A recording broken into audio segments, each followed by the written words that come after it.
Thank you. So yeah, my name's Rachel. I work for a charity called the Marine Conservation Society, and we are a UK-based charity working for healthier oceans. So this morning, I want to chat to you about some of the amazing animals that live in our ocean, and also we're going to ask some questions. So we're going to think about, what does the ocean do for us? How is the ocean being affected by climate change? And most importantly, what can we do to help? So we're going to start by taking a virtual dive and explore some of the amazing creatures that live around the shores here in the UK. As we watch the video, see how many of these amazing plants and animals you can name.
So all of the creatures in that video live in the UK. We have over 9,000 species living in our waters, with all sorts of weird and wonderful plants and animals. And learning about how amazing our underwater world is, it increases our passion for it, and it helps drive our want to protect it. So it's a really important thing to do, just to learn about the amazing ocean. But maybe you aren't an animal lover. Maybe you're thinking, I live miles away from the sea, the ocean isn't important to me.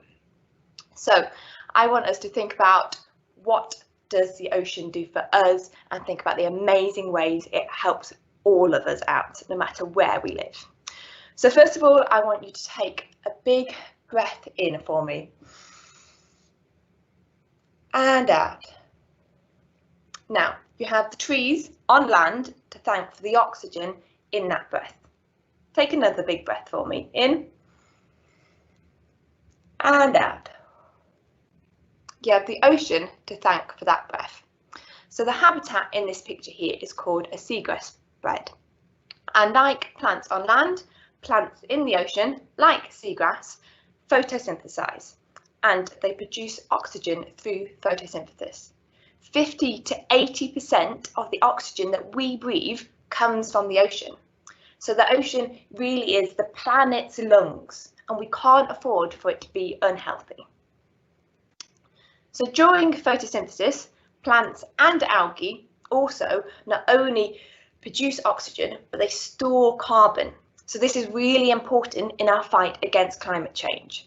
So greenhouse gas emissions from cars or planes or producing electricity and things like that, 90% of those emissions are carbon. So any habitat that can take up carbon from the atmosphere is really important. And in the UK, habitats like seagrass beds and like kelp beds in this picture here are really good at absorbing carbon. In fact, these habitats can take up and store more carbon per metre than forests on land. But it's not just the big plants like seagrass beds or the big algae like kelp, but tiny algae too, called phytoplankton, which you can see in this picture here. Now, 1 litre of seawater, which is about this much seawater, can contain thousands of phytoplankton, which are microscopic. And because there are so many phytoplankton across our ocean, they produce huge amounts of oxygen and absorb huge amounts of carbon too. So this is a salt marsh. It's another amazing coastal habitat that, along with seagrass beds and kelp beds, help to reduce wave energy. So as waves come to shore, these habitats slow down the force of waves hitting the coast, and this helps protect coastal homes and land from erosion. And maybe you like eating fish and chips, or maybe you like eating a fish finger sandwich. Most of the fish that we eat comes from the ocean. So if you want to carry on eating fish, then you need to make sure that the ocean is healthy. And as Alex mentioned at the start, 70% of the planet's surface is the ocean. So it plays a major role in the water cycle, like Alex mentioned, and in regulating our climate. So it's super important. And if you're lucky enough to have gone to the coast before, you'll also know how much fun it is and how important for our health and well-being it is as well. So hopefully you're thinking along the same lines as me now. You're thinking the ocean's a pretty cool place and it's pretty important. Now let's take a quick look at how climate change is affecting it. So we know that our planet is getting warmer, and that includes the ocean. And in fact, the ocean has absorbed 90% of the excess heat in the climate system. So it's kind of been hiding climate change for a long time because a lot of that heat has been absorbed by the ocean. So as Alex mentioned, when ice on land melts, that water then goes into the sea. And this is causing sea levels to rise across the globe, which then causes flooding to coastal communities and coastal habitats, and obviously can cause flooding further inland through rivers as well. Increasing sea temperatures is also causing plants and animals to move. So some plants and animals are moving further north to find cooler waters, and some are moving deeper to find cooler waters. And we might actually see some species start to die out because they might not be adapted to that new habitat. They might not be able to feed or reproduce properly in that new habitat.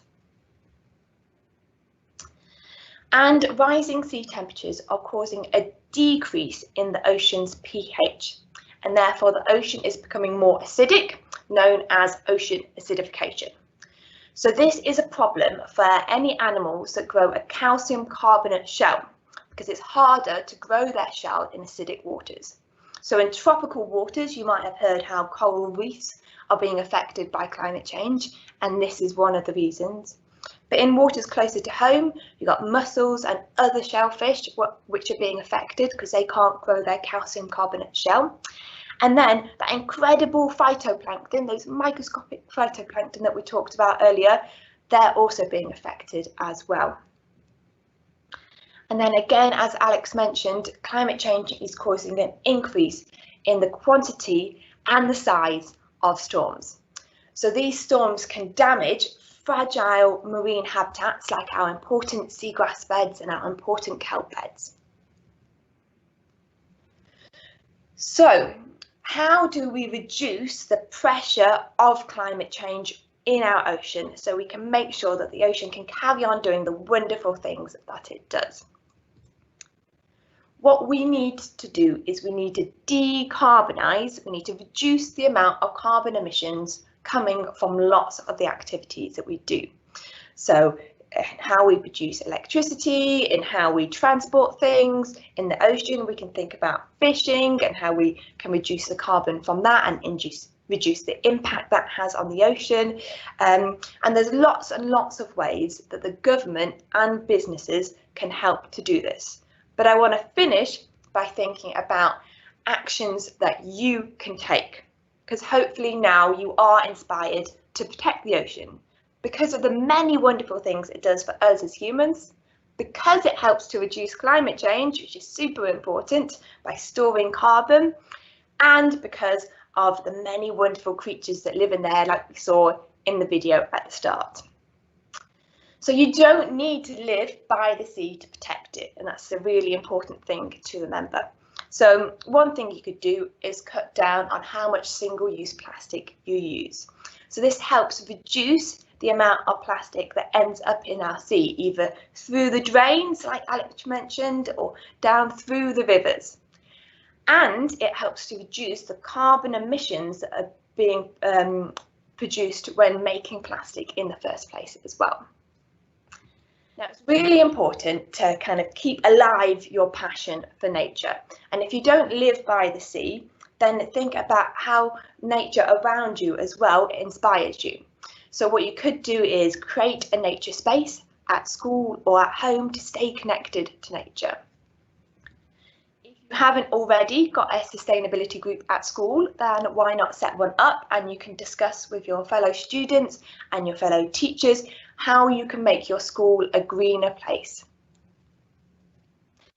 We run a litter survey called Source to Sea. So it's all about how litter from the source can end up in the sea. So litter that can be dropped in the Midlands could end up at the sea. So we need to think about picking litter up not only on beaches but everywhere. So as a school group, you could help us out by collecting vital data on what type of pollution is littering our environment. You pick it up, you record that data, and then you share the data with us, and that helps to contribute to citizen science. And your school is a big part of your local community, so you have a great chance to showcase the amazing work that you do. So if you do a litter pick, let people know about it and help inspire people in your community to look after nature too. And another thing that you could do is organise events to help raise money for marine conservation, like these two guys here who did lots of different paintings as a way of helping to raise some money. So thank you so much for listening today. We've got loads of information on our website and on our social media channels as well, if you want to stay inspired. And a quick call out to teachers. We run lots of free education sessions. So if you're interested in them, our website is there, our email address is there. Have a look. Thank you very much.